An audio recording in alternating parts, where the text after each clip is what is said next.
Bodoli banati samani bisingtike boram rama bisingtike CPIM party habanogo palejaka jonashika divos aban logi osalo pandokok narakthini kecham pathakotoni mantri bokra Dr. Mohan Singh thimani noti bahino Khamenei তাই সিরিং সিরিংকে সুখ পালেজাকা জনশিক্ষা সমিতির প্রতিষ্ঠা দিবস উপলক্ষে আমাদের সারা রাজ্যে যথেষ্ট শ্রদ্ধা সঙ্গে আমরা এই দিবস পালন করছি। এই কথা বলবার আগে আমি প্রথমে ডক্টর মনমোহন সিংয়ের প্রতি গভীর শ্রদ্ধা জানাচ্ছি।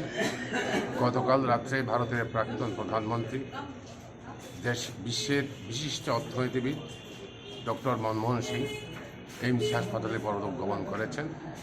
ওনার শোকসন্তপ্ত পরিবার পরিজনদের প্রতি ভারতের কমিউনিস্ট পার্টি মার্ক্সবাদী গভীর শোক জানাচ্ছে।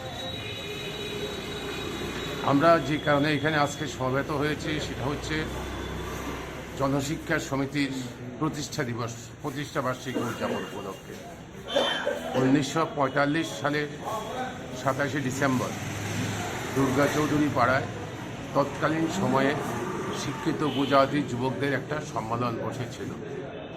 এটা সকলে জানেন যে তার আগে ত্রিপুরায় অনেকগুলো রাজা রাজত্ব করেছেন। রাজন্য শাসিত ছিল ত্রিপুরা। এই রাজন্য শাসনে ত্রিপুরার মানুষের শিক্ষা, খাদ্য, বাসস্থান একটা মানুষের ন্যূনতম প্রয়োজন, যা একটা জাতির জাতিসত্তা বিকাশের জন্য যা অপরিহার্য, শিক্ষা দারুণভাবে অবহেলিত ছিল। এবং রাজন্য শাসনে ত্রিপুরাতে উপজাতি সমাজে শিক্ষার কোনো ব্যবস্থা ছিল না, কোনো স্কুল ছিল না, কোনো কলেজ ছিল না, কোথাও তাদের ন্যূনতম শিক্ষার ব্যবস্থা ছিল না। রাজন্য শাসন ছিল ওদের খাজনা আদায় করা, ওদের ট্যাক্স আদায় করা আর শাসন করা। আর রাজন্য শাসনে প্রজাদের অনুকূলে কোনো ব্যবস্থা ছিল না। এই দুর্বিষহ অবস্থায়, কীরকম দুর্বিষহ অবস্থা সেটা দেখা গেছে ভারতের বর্ষের সঙ্গে ত্রিপুরা যুক্ত হওয়ার পরে 1949 সালের 15ই আগস্ট যুক্ত হয়। তারপরে 1971 সাল অবধি ত্রিপুরা রাজ্যের শিক্ষার হার ছিল 30% মাত্র। কাজেই সহজে যে কোনো মানুষ অনুমান করতে পারবেন রাজন্য শাসনে 1949 সালের 15ই আগস্ট পর্যন্ত 1300 রাজা ত্রিপুরা রাজত্ব করেছেন বলে কথিত আছে। সেই রাজার রাজত্বে ত্রিপুরার শিক্ষা ব্যবস্থা কোথায় ছিল?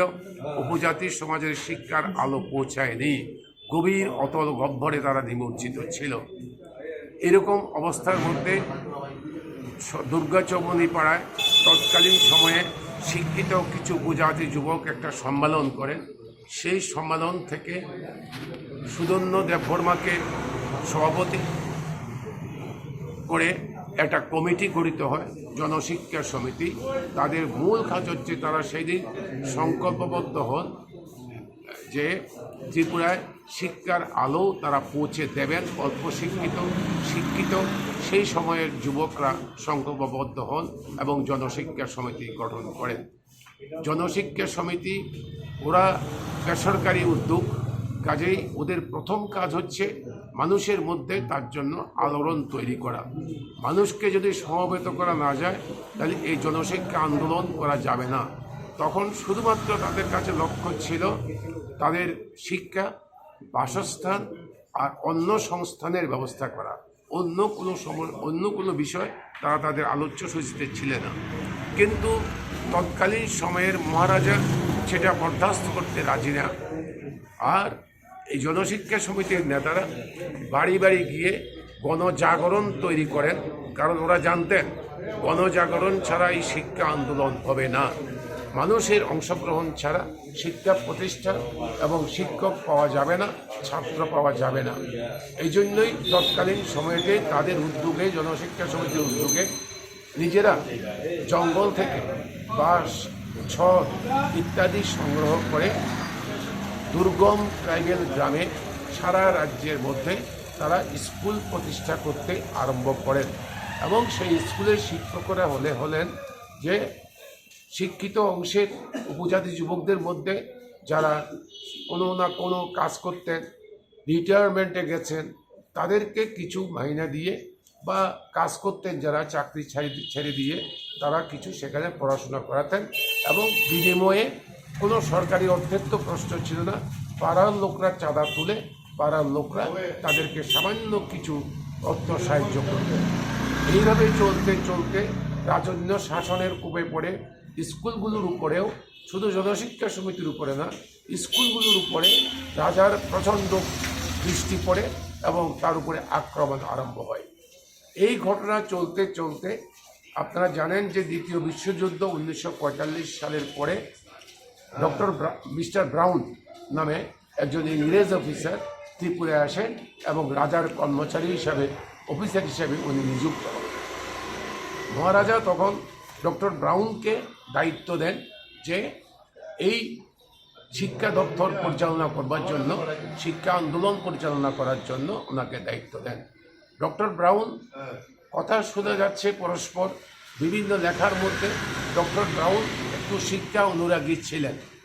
উনি শিক্ষা ক্ষেত্রে যখন দেখলেন কোনো স্কুলের ব্যবস্থা নেই, প্রাথমিক কোনো শিক্ষার ব্যবস্থা নেই, তখন উনি জনশিক্ষা সমিতির সঙ্গে কথা বললেন এবং জনশিক্ষা সমিতির প্রতিষ্ঠিত 300টা স্কুল ডক্টর ব্রাউন সেগুলোকে স্বীকৃতি দেন সরকারি স্কুল হিসাবে এবং তাতে জনগণের মধ্যে বিরাট উন্মাদনা তৈরি হয়।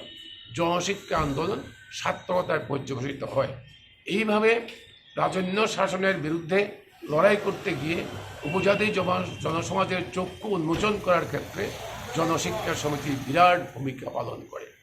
শুধু শিক্ষার আন্দোলন নয়, পরবর্তী সময়ে ত্রিপুরার উপজাতি জনসমাজ তাদেরকে দারিদ্রতা, বাসস্থান ইত্যাদি মানুষের স্বাস্থ্যের ব্যবস্থা, ন্যূনতম ব্যবস্থাপনা করার জন্য এই জনশিক্ষা সমিতি পরবর্তী সময়েতে সমাজের অন্যান্য অংশের জনশিক্ষা সমিতির জন্মের দিন থেকে তৎকালীন সময়ের কমিউনিস্ট নেতা বলে পরিচিত বীরেন দত্ত এর সঙ্গে গভীরভাবে যুক্ত ছিলেন। কমিউনিস্ট পার্টি ত্রিপুরাতে 1940 সাল থেকে কাজ করছিল।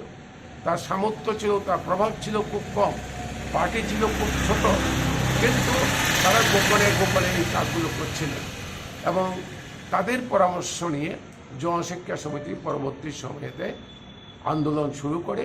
শিক্ষার আন্দোলন, স্বাস্থ্যের আন্দোলন, জাতিসত্তার বিকাশের আন্দোলন, যেটা পরবর্তী সময়েতে উপজাতীয় গণমুক্তি পরিষদ এবং গণমুক্তি পরিষদ হিসেবে প্রতিষ্ঠিত হয়।